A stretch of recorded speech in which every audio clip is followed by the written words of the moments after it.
He was born in Los Angeles, the son of old-fashioned and patriotic parents who instilled in him the principles of courage and individual responsibility. Those values would serve him well in life, first as a boy playing sports, then as a coach in college, and finally as a naval aviator. Sheer will, determination, and skill made him Vietnam's first ace. Experience and talent helped him shape the next generation of pilots as an instructor at Top Gun, the Navy's fighter weapons school. The inspiration for the Hollywood action drama Top Gun, his unique style and personality are his trademarks. As a member of the U.S. House of Representatives, he fights for the military with the same determination he fought the enemy over the skies of Vietnam. His legendary spirit makes him one of the most storied fighter pilots of the 20th century. His name is Randy Duke Cunningham, and he is a legend of Airpower.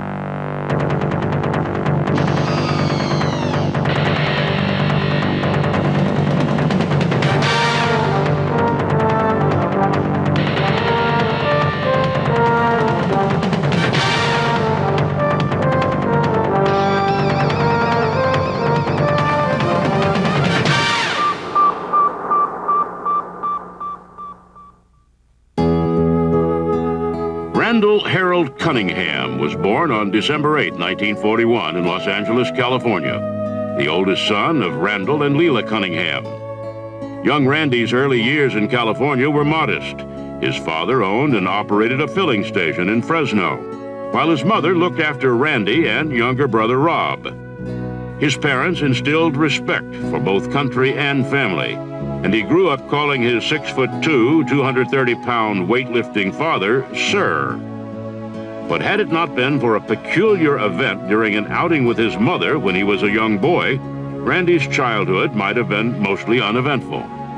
We were in a fish pond area, and I think it's still there, and there's a ledge maybe 3 feet high in this fish pond, and I jumped up on the wall and proceeded to fall into the water.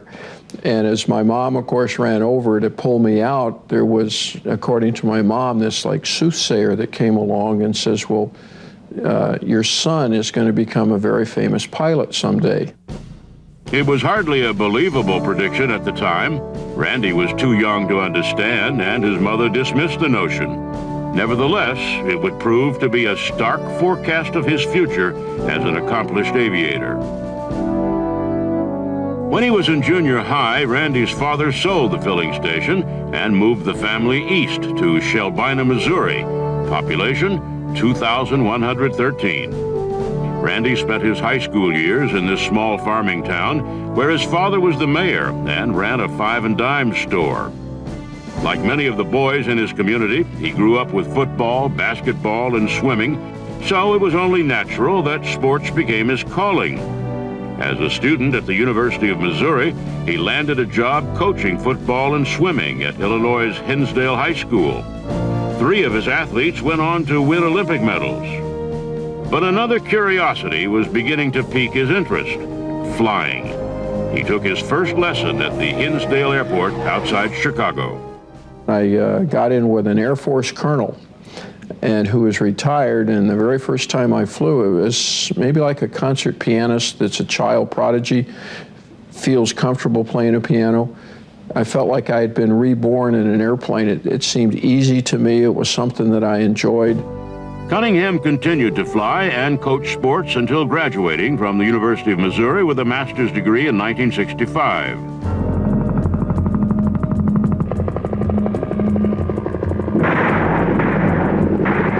At that time, American troops had become heavily involved in the Vietnam conflict, attracting scores of attention from the news media.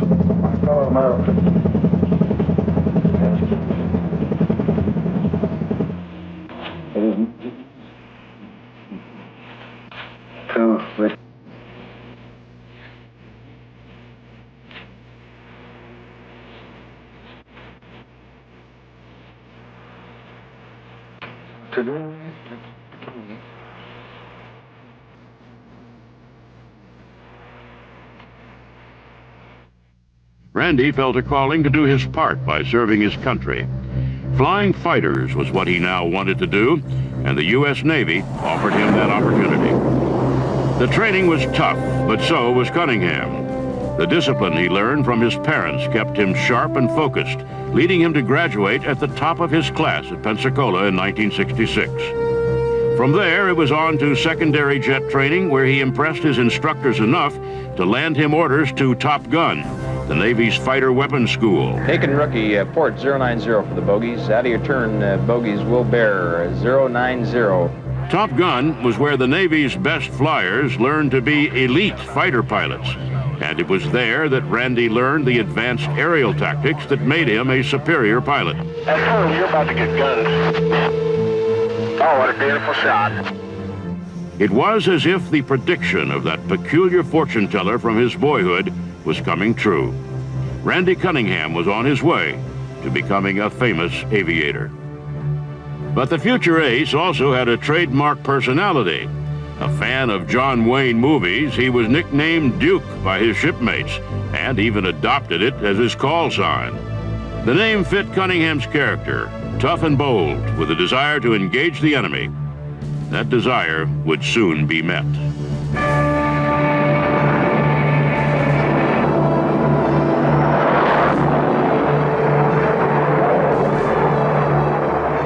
Cunningham's first combat cruise aboard the USS America was mostly uneventful.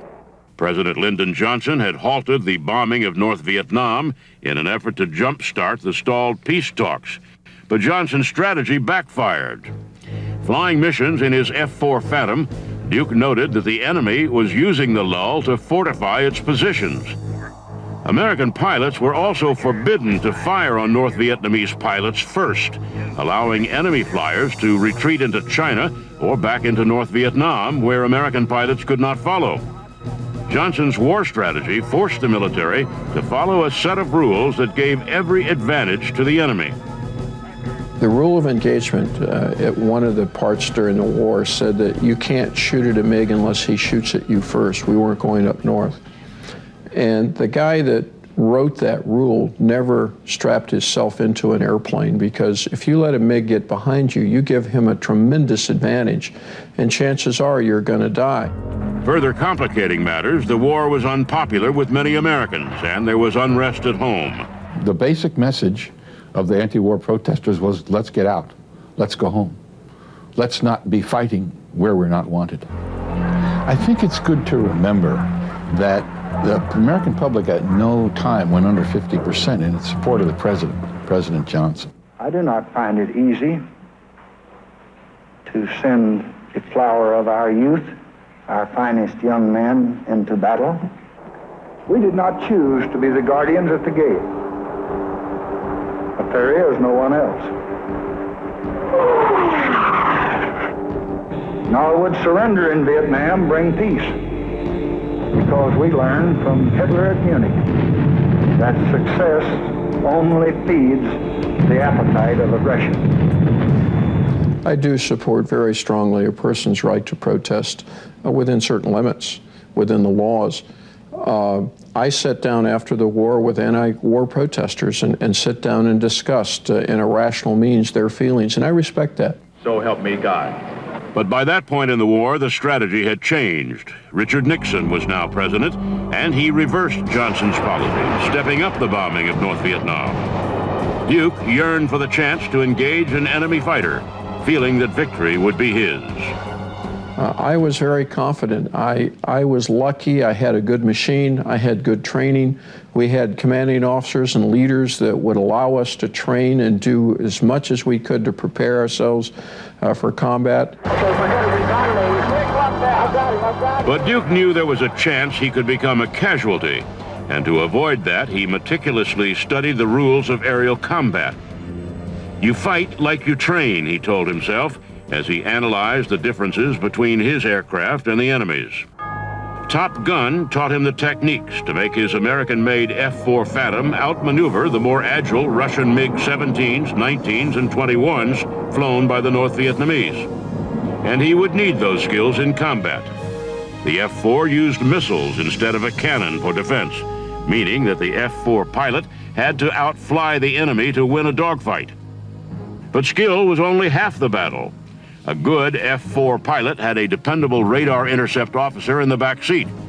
Willie Driscoll was the other half of the team, keeping Duke aware of enemy aircraft and other hostile situations.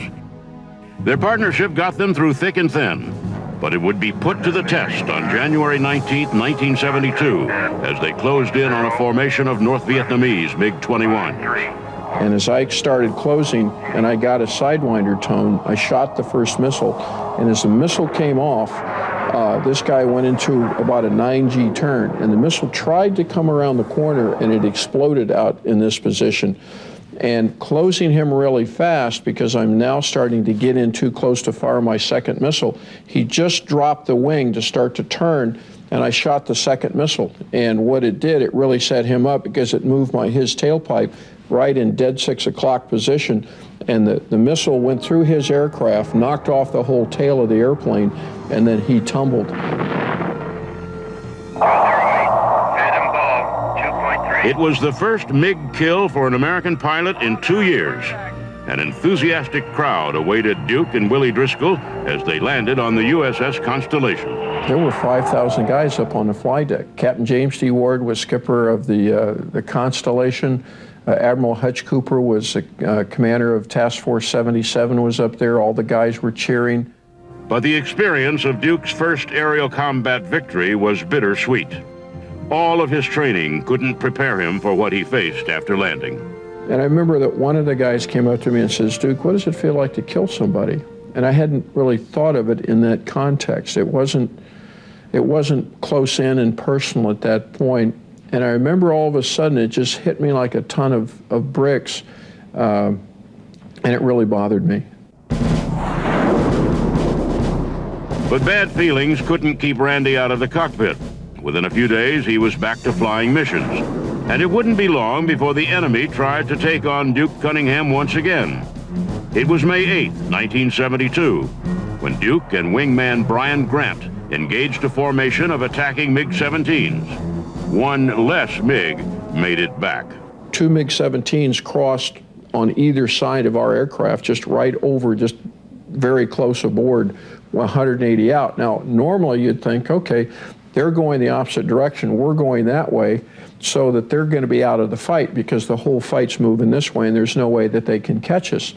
And Willie looked back and saw these guys actually turn inside of each other, coming down on us.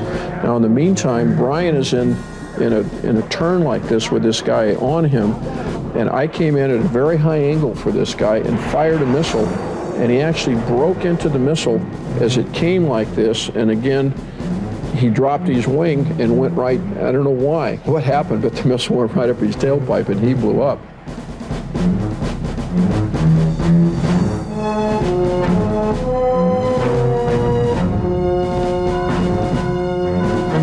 It was just 2 days later on May 10th, 1972, when Duke and Willie again hit pay dirt. This time, they would be part of one of the most historic days in naval aviation history.